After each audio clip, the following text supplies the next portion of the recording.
Hello বন্ধুরা, welcome back to my channel. তোমরা সবাই কেমন আছো? আজ আমি অনেক দিন পর একটা চিকেনের নতুন রেসিপি নিয়ে এসেছি। প্রথমে আমি কড়াইতে তেল দিয়ে দিলাম, এরপর আমি চিকেনগুলো ভালোভাবে ভেজে নেব। আজকের এই রেসিপিটা আমি একটু অন্যভাবেই রান্নাটা করেছি। সচরাচর আমরা যেভাবে রান্না করি সেভাবে আমি রান্নাটা করিনি। আজকের রান্নাটা আমি একটু অন্যরকমভাবে করেছি। প্রথমে চিকেনটাকে একটু হলুদ আর লবণ দিয়ে ভালোভাবে ভেজে নিয়েছি। আর এখানে আমি চিকেনটা যখন ভাজছিলাম, দেখতেই পাচ্ছ খুবই সুন্দর দেখা যাচ্ছিল। আর এভাবে আমি সুন্দর করে চিকেনটাকে হালকা ভেজে নেব। যখনই একটু ব্রাউন ব্রাউন দাগ হবে, মানে চিকেনের গায়ে, মানে ভাজাটা মনে হবে যে প্রায় 50% হয়ে গেছে, তো তখন আমি ভাজা চিকেনটাকে নামিয়ে নেব। মানে যেই গামলাতে মানে চিকেনটা ছিল, সেই গামলাতেই চিকেনটা নামিয়ে নেব। এরপর যেই তেলটা বেঁচে থাকে সেই তেলের মধ্যেই আমি দিয়ে দেবো জিরে ফোড়ন, এরপর দেব রসুন, তারপর কেটে রাখা আলু। আর গোটা রসুন তো মাংসে না দিলে চলেই না। তো এরপর দিয়ে দেবো কাটা পেঁয়াজ।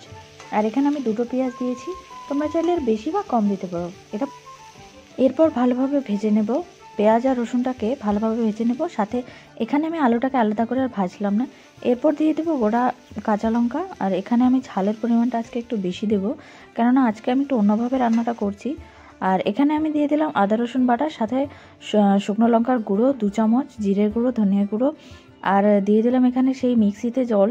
আর সত্যি কথা বলতে একটু কাঁচা তেল না দিলে হয় না, যেহেতু আমি সবসময় মাংসটাকে মেখে রান্না করি, তো আজকে তো আর মেখে রান্না করছি না, তো তাই জন্য আমি একটু কাঁচা তেল দিয়ে দিলাম।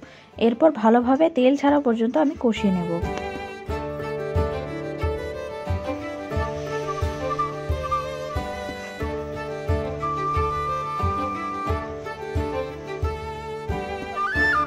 এখানে যখন মশলাটা তোমার কষানো হয়ে যাবে, মানে আমার কষানো হয়ে গেছে, তো এরপর আমি দিয়ে দেবো ভাজা সেই চিকেনগুলো।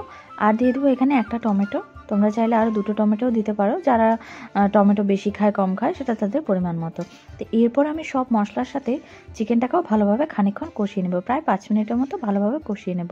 এরপর কষানো হয়ে গেলে যখন আবার একটু ভাজা ভাজা হয়ে যাবে, আর এরপর আমি ভালোভাবে কষাতে থাকবো একদম মিডিয়াম ফ্লেমে।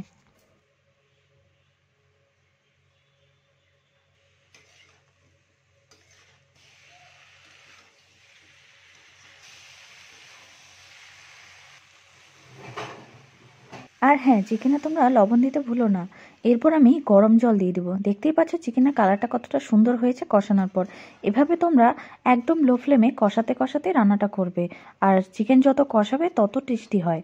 তো এরপর আমার চিকেনটা কষানোর পরে আমি গরম জল দিয়ে দিলাম, এরপর দিয়ে দিলাম ঢেকে 10 মিনিট ফোটানোর পর। এখানে দেখতেই পাচ্ছ চিকেনের ঝোলটার কালারটা কত সুন্দর এসছে। তোমরা চাইলে কাশ্মীরি লঙ্কার গুঁড়োও ব্যবহার করতে পারো।